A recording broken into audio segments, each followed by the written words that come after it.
कि जैसे अभी आपको आज का जो सत्संग है, आज का जो समागम है, वो किस उपलक्ष्य में है। दास अभी तक ये भूमिका ही बना रहा था। आज के सत्संग को आगे बढ़ाने के लिए आज का जो समागम है ये इस उपलक्ष्य में है कि इस जैसे फाल्गुन सुदी द्वादशी, फाल्गुन मास के उतरते की चांदनी द्वादशी द्वास को दिन के लगभग 10 बजे वो परमात्मा अपने विधान अनुसार अच्छी आत्माओं को मिलते ही है। उनका विधान है, उस परम पिता का वेदों में प्रमाण है। वो परमात्मा अपने सतलोक से चलकर आए, वो काशी में धारक रूप में रहा करते थे। 120 वर्ष रहे थे।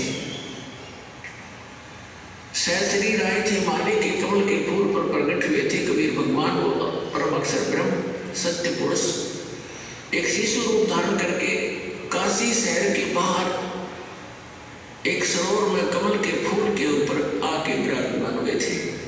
नवजात शिशु का रूप धारण करके एक नीरू निमा नाम के निसंतान व्यक्ति थे, पति पत्नी थे। वो स्नानार्थ गए थे, उस तालाब पर प्रतिदिन जाया करते थे और वहाँ उनको परमात्मा ने वो परमात्मा स्वयं बालक रूप में मिले। वो बड़े खुश हुए और उसका प्रत्यक्ष दृष्टा थे एक अष्टानंद नाम के ऋषि। ये देख रहे थे कि आकाश से प्रकाश का गोला आया, जबरदस्त, बहुत ज़्यादा तेज था उसका। और अष्टानंद जी की आंखें एकदम बंद होकर खुली।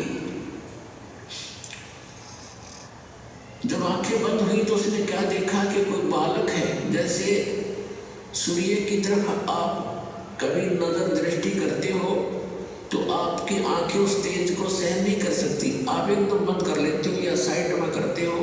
तो क्या देखते हो कि सूर्य का प्रकाश रहित आकार का गोला सा आपको दिखाई देता है, गोलाकार दिखाई देता है। वो प्रकाश रहित होता है, उसका आकार दिखता है।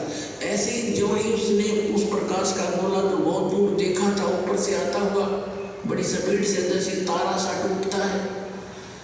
अष्टानंद ऋषि की आंखें बंद हो गई। आंखें बंद होते ही उसने क्या देखा कि एक शिशु रूप दिखाई दिया, प्रकाश रहित आकार शिशु का।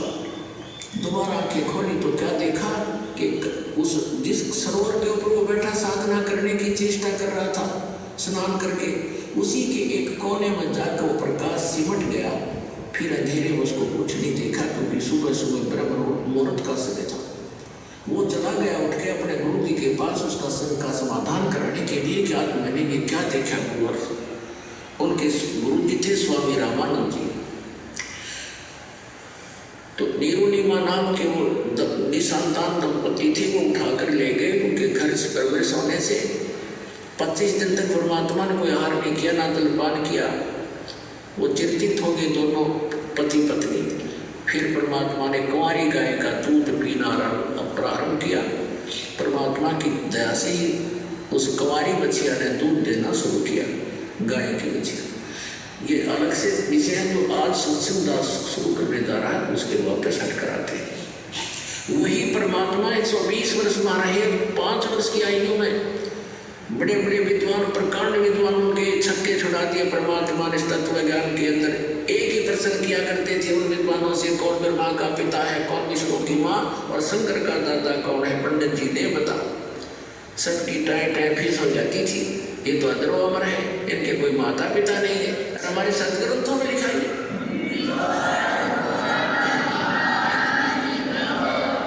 सच्चाई को ना सुनकर और ना ही खुद पहचान पाए और परमात्मा का विरोध कर दिया था। तो वो परमात्मा फाल्गुन सुदी द्वादशी दिन में 10 बजे लगभग सन 1727 में और संवत 1784 में, क्योंकि आदरणीय गरीबदास जी का जन्म संवत 1774 में हुआ था, वैशाख के अंदर। और सन 1717 में और परमात्मा आकर मिले जब वो 10 वर्ष के थे, सन 1727 में। 10 वर्ष के गरीबदास साहिब जी कौन थे, थोड़ी सी जानकारी देते हैं। गरीबदास साहिब जी का मूल गांव है करोथा, जहां पर अपना एक छोटा सा आश्रम था जो दुष्ट लोगों ने सुहाया नहीं, जिनकी रोजी रोटी बंद हो गई थी झूठों की, और वहाँ झूठा प्रचार करके जनता को भ्रमित किया, मुख्यमंत्री को भ्रमित किया, क्योंकि वो भी आर्य समाजी है, और दास के ऊपर झूठे आरोप लगा के और झूठे केस में जेल में डाल दिया, उसको आश्रम को ग्रहण कर लिया। फिर भी परमात्मा कहते हैं कि साच को आंच नहीं होती।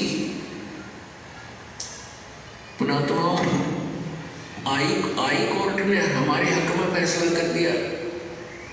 सन 2009 में मुख्यमंत्री आर्य समाजी और आर्य जो हमारा विरोध कर रहे थे, आर्य प्रतिनिधि सभा हरियाणा वाले, वो दोनों मिलकर सुप्रीम कोर्ट पहुंच गए।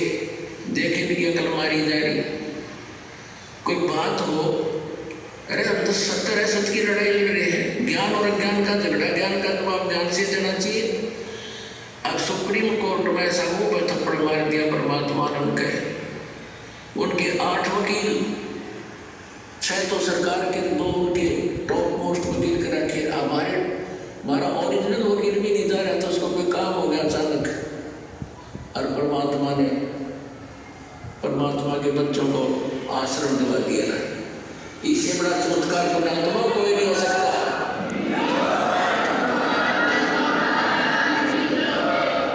अब भगवान से बाहर कौन जाएगा? ये जज क्या है? ये भी परमात्मा के रिमोट से चलते हैं, उसी के बच्चे, उनकी बुद्धि उनके हाथ में है। 1 सेकंड में सच्चाई को ऊपर ला दिया। परमात्मा हमने उस आश्रम की आवश्यकता की ना रही, क्योंकि वहाँ पर तुम्हारी गाड़ियाँ भी ना खड़ी हो सारी, जब आज तुम्हारी व्हीकल चले ना, व्हीकल भी ना हो उसमें, वो तो रिकॉर्ड नहीं करेंगे। लेकिन इनकी जांच का बेड़ा पट गया कि इसे मुख्यमंत्री होया करे। राजा को चाहिए दोनों तरफ की बात सुनकर जब डिसीजन लेना चाहिए। एक तरफ जुआ जुड़ जा तो ये कलयुगी राजा है।